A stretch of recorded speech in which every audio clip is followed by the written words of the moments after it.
Hey everybody, my name is Steven and welcome back to the Storytime channel. Without wasting any time, let's get into our stories of the day.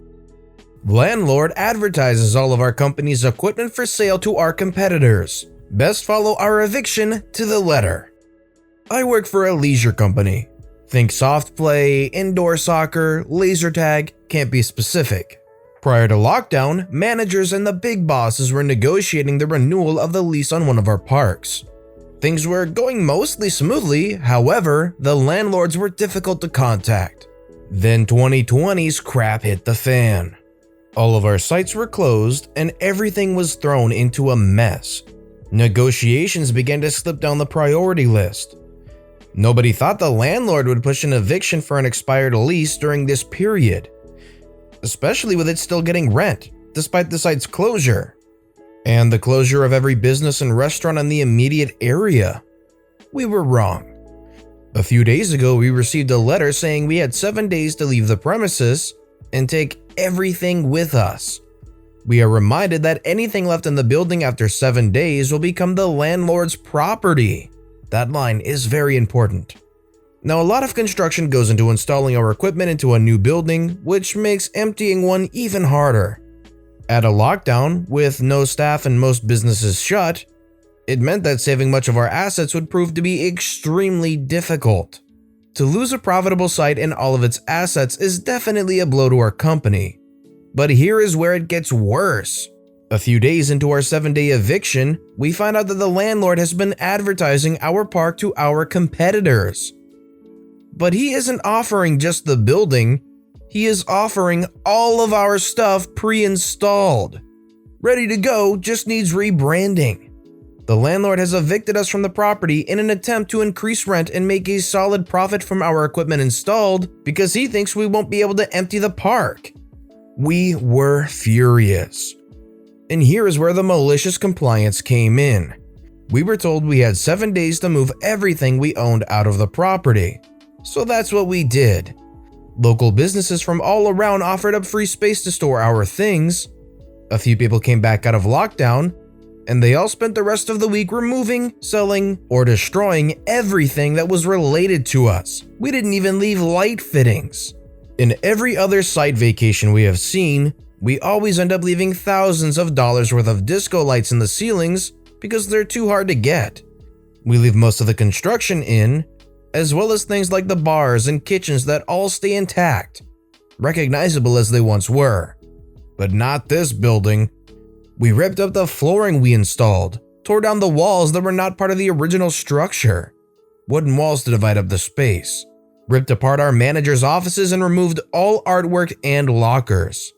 The landlord now has every new deal he has been making dead in the water, a large renovation bill to install new flooring, etc. Or a company willing to do it themselves like we were. Lockdown has been extended another 4 weeks, so he has at least another 4 weeks without rent, and won't have any potential buyers. Silver lining, the assets we got out of the site, fridges, TVs, equipment, food, tables, have all been sold, and the lack of rent and additional income has helped the business and paid staff wages. So you're told you have 7 days to move everything out, including stuff you built into the building. What would you do? Let me know in the comments below. Windows file extensions for the win. My company uses lockdown Microsoft Windows thin clients, and as of a few years ago, we were on Windows XP, which struggled with file extensions and associations. We're an engineering shop and use Scrum and tools like Jira to track project requirements and progress towards completion. One time, a first-level boss asked us all to submit weekly reports to her. I protested that we all spent plenty of time updating Jira so that the managers could see all that they needed to see by logging in there, and that submitting weekly reports was duplicating that work. She said that looking at Jira seemed hard, so we should submit weeklies instead. Okay, boss. Each week I submitted my weeklies nicely typed up, but rather than doing so in Word like most, I submitted my weeklies as text files using Linux tools. Further, the weeklies were named OP-weekly date, where date looks something like 2020-01-05. To open these files in Windows, she'd have to double-click the file in Outlook. Windows would then complain it didn't know how to open a 200105 file, and give her possible applications and a checkbox that said, "Always open 200105 files with application." If she chose Notepad, of course the Linux line endings would cause the file to be one long line, and she'd have to open it in another application, which is especially challenging if she had checked that checkbox. Since the file had a different extension each week, she'd have to pound through the process over and over just to read my weeklies.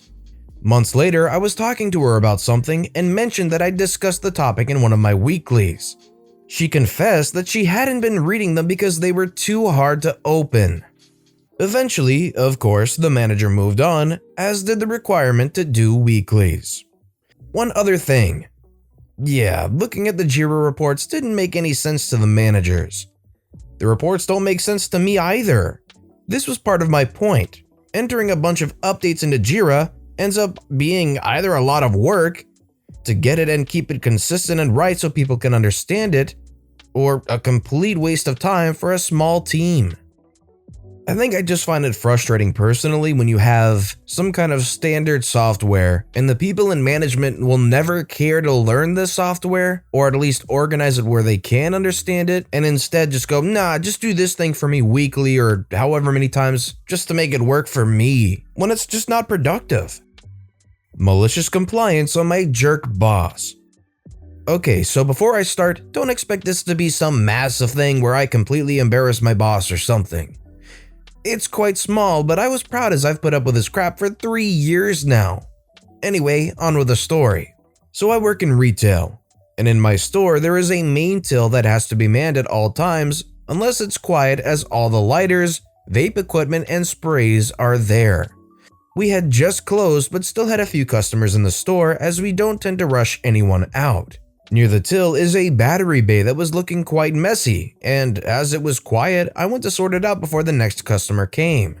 My boss saw me and started berating me for it while another coworker stood behind him, being as smug as ever. There's a group in the store that all the managers favor and she's in it, but that isn't really relevant here. He started raising his voice, saying it was irresponsible of me as someone could walk out, which is impossible as they'd have to walk straight past me to leave. I think, freak it, and to not cause any more crap, go and stand behind the till. My till was running low on bags, so I pull out one of the boxes from under the till and fill it up, emptying the box. I break it down and put it on the side, as that's the only place I can put it. Not 2 minutes later, the manager comes back, followed by his shadow, and asks me to put the box in the warehouse. My response? Nope, you just berated me for not being on the till, so I'm staying right here. He shot me daggers and they both walked away. Sorry this isn't as impressive as some of the others on here, but I was really proud of myself as I never stand up for myself. It's frustrating to me to hear about the contentious behavior between employee and boss, when it's just not necessary to have any of that. Just try and work it out civilly as humans. You want to go to insurance since your scam didn't work? I'll go to insurance. This was a few years ago during my senior year in college. I was living in a converted house that was 5 apartments. There was a small parking lot and the spaces were tight. I had a car and my 2 roommates didn't, but this was never a problem because we'd usually go to the store together, could walk to campus, and they'd rarely ask for rides anywhere. Well, one day my one roommate asked for a quick ride to the park so she could get a water sample from the lake for her chemistry class. No big deal, as it'd take less than 10 minutes. We go out to my car and I'm pulling out when I accidentally scrape against the car next to me. These spaces were really tight and we were parked too closely together. It was honestly barely noticeable and mostly on the passenger door. I figure I'll run this quick errand and then try to figure out which apartment the driver lives in.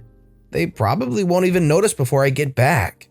10 minutes later, my roommate and I are back, and surprisingly, there's a girl in the parking lot. I quickly realize she is the owner of the car. I explain what happened and say we can figure it out. She says she wants to talk to her parents first, and I say I'll do the same since I'm on their insurance. We both know where the other lives anyways. My dad's advice was that the deductible for the car is $500, so I'd have to pay anything less than that anyways. I should see if the owner wants to avoid insurance to prevent rates going up.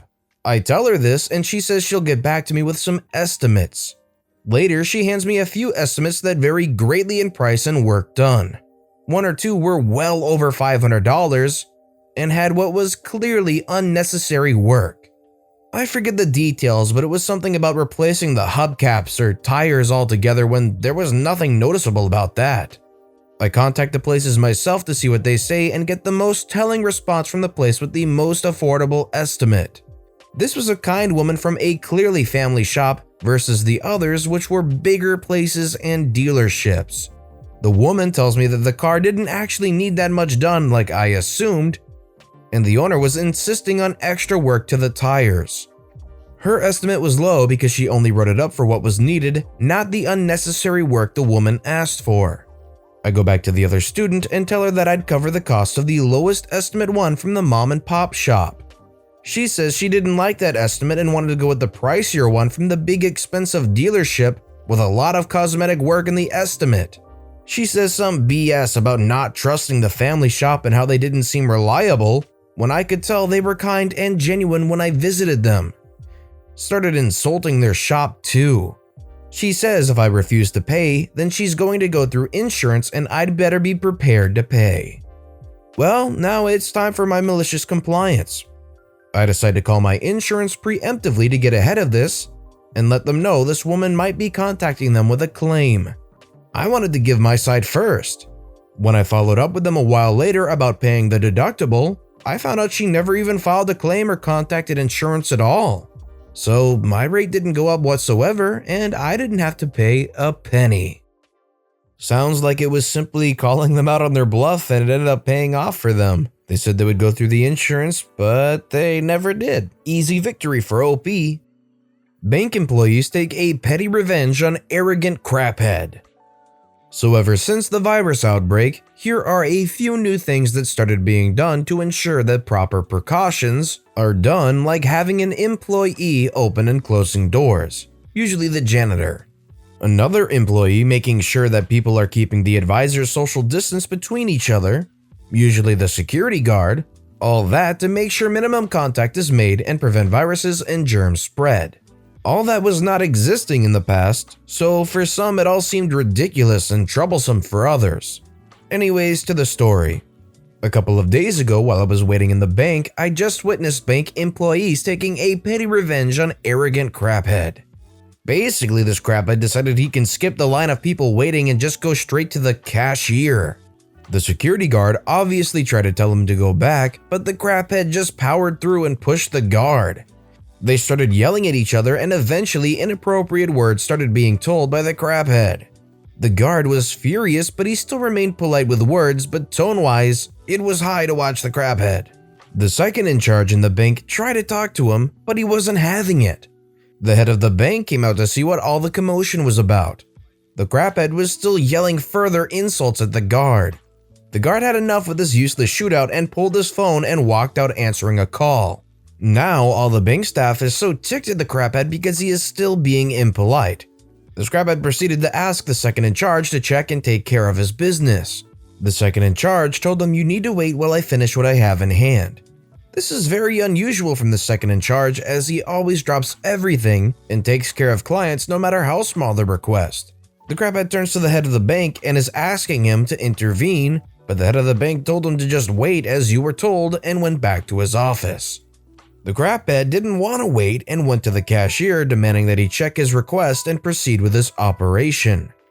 The cashier tells him to wait a second while he finishes with the client he has at the moment.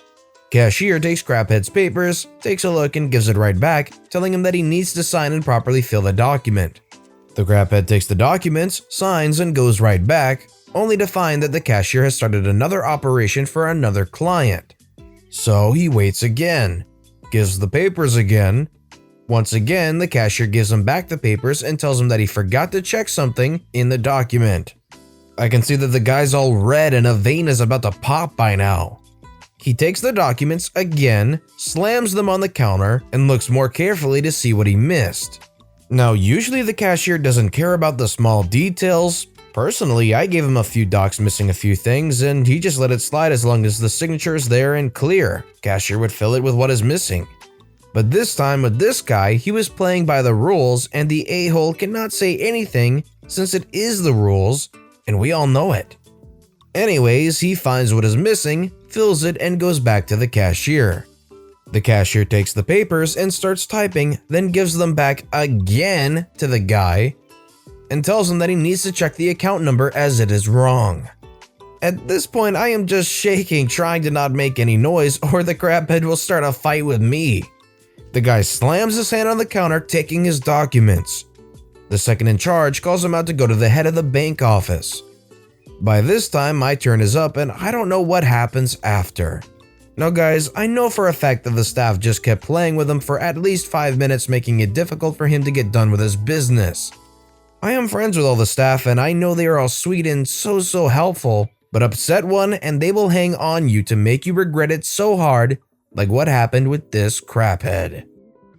The story was a little tough to read, but this dude sounded like an absolute hothead. Coworker eventually fired for this. In the early 90s, I worked for a 200-employee manufacturer. Nearly every day, we'd get 100 to 200 different parts as incoming receiving. This predates barcoding, so the receiving clerk manually logged each item sequentially on a form. The form looked like a shopping list, quantity then one item per line going down the page. The receiver complained a lot about this as it would take most of the day to do. Originally, he had a helper, but they quit and the spot was not refilled. With a helper, it went fast, one checking and one logging. He had other responsibilities when he had a helper, but those were taken away when the helper quit. That created some major butthurt as he became just the receiving guy. He may have been doing some incoming quality control prior.